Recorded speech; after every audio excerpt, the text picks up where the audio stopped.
Welcome to The Bold New Normal, the podcast where bold ideas meet transformative action. I'm your host, Lucy Quist, and I'm here to challenge mindsets, ignite conversations, and inspire you to create the future you deserve. A future where equity, opportunity, and prosperity are not just dreams but realities. So let's dive in and build the bold new normal together. When you wake up in the morning, and you look in the mirror and you see the person looking back at you, what is your first thought? What comes to mind? Today we're going to talk about self-acceptance. Two simple words, but two loaded simple words. So let's get into it. In my experience over the years, I've encountered so many people who doubt themselves at a more fundamental level. I'm not talking about doubting yourself in your job where you have to, get better at it, or a particular skill that you need to acquire and grow. I'm talking really about accepting yourself for exactly who you are. And so I think the starting point is really identity, understanding and really embracing our true identity. And then lots of the time, people outside of us define our identity partly based on what they see physically of us. So maybe our gender, our ethnicity, or where they think we're from. And then people start to tie it to other things they hear and see us do. So maybe a cultural association with our physical presentation that drives their idea of our identity. And fair enough, there may be some truth to that. But my question to you is, how do you define your identity? What is identity to you? Because it's the heart of being able to accept yourself. You can only accept what you truly understand and what you really articulate in ways that matter to you. So I always tell people that my identity is more than just what you see or hear, what you think you know about me. My identity is really deep down within me.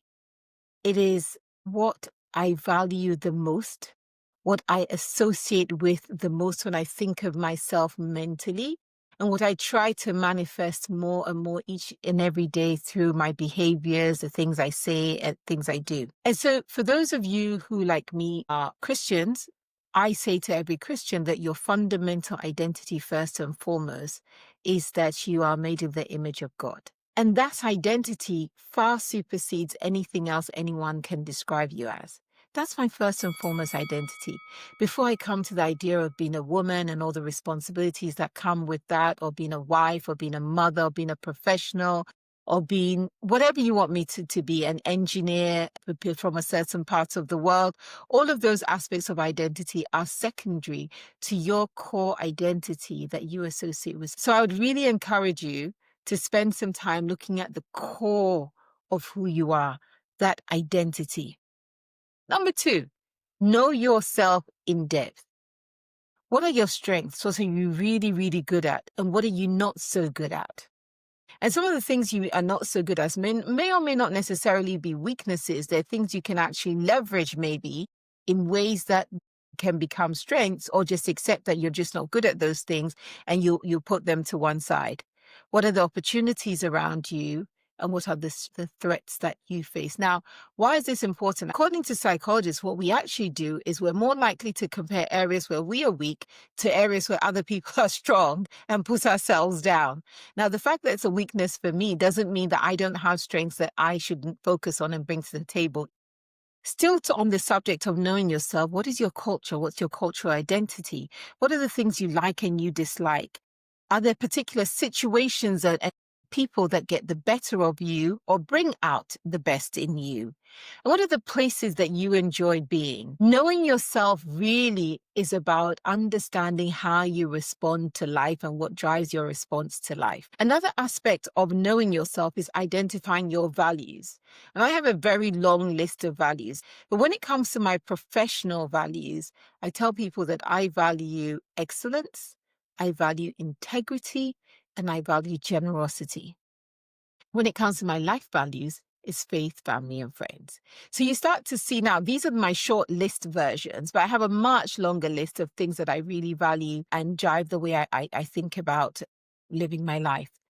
The Bold New Normal Conference is back. And this year, we're creating prosperity through the transformative power of culture and language. Tickets out now.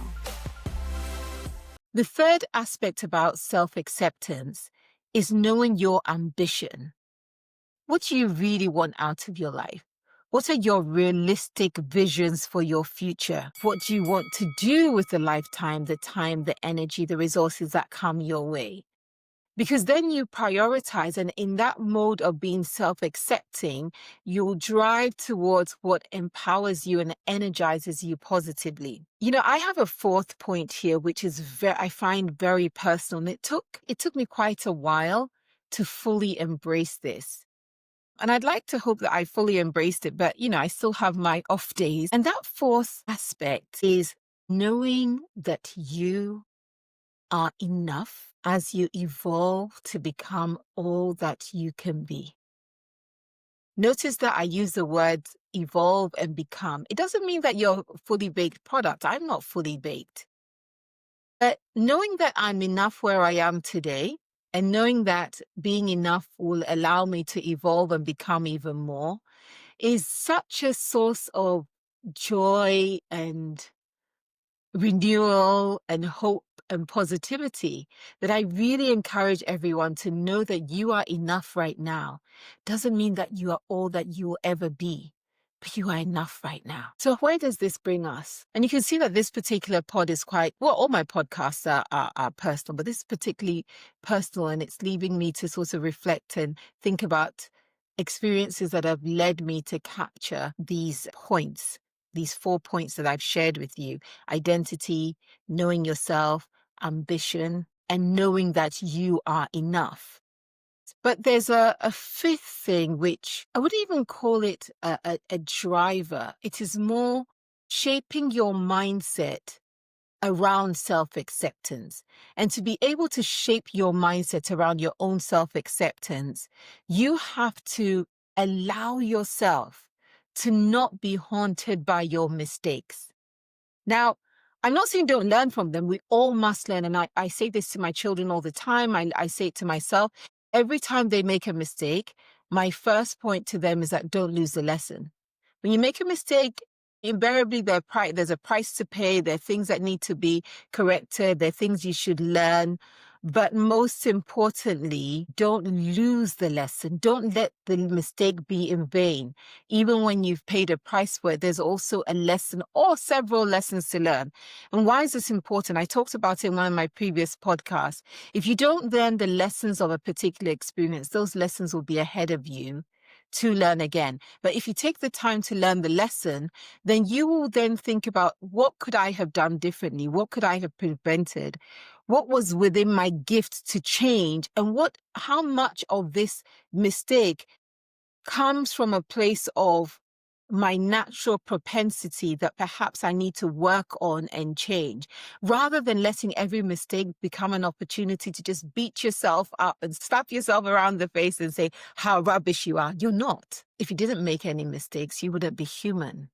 But if you persist in making those mistakes, then you're not a learner. The interesting thing is that it's so easy to use the phrase growth mindset without actually thinking about how we unpack it. Unpacking it is allowing yourself to grow from mistake, failure, error to success by learning, growing in the process, and expanding how you think about yourself and how you think about how you deal with situations. So choose to accept you. Self-acceptance is a personal choice. I say it again. Self-acceptance is a personal choice. But it's also a choice that means that we need to be willing to put in the work, to make the progress, and to keep becoming all that we could become. And so I ask you today, take some time out, assess yourself on these points, and really ask yourself once again, when you wake up in the morning and you look in the mirror, what do you think about the person that looks right back at you? And is that the person you're going on the journey with to create your bold new normal. As always, thank you for joining. The Bold New Normal Conference is back. And this year, we're creating prosperity through the transformative power of culture and language. Tickets out now. Thank you for tuning in to The Bold New Normal. I hope this episode has inspired you to think boldly and take action towards creating the future you envision. If you found value in today's conversation, don't forget to subscribe, leave a review, and share this episode with someone who needs a dose of boldness today. Until next time, take action to create your bold new normal.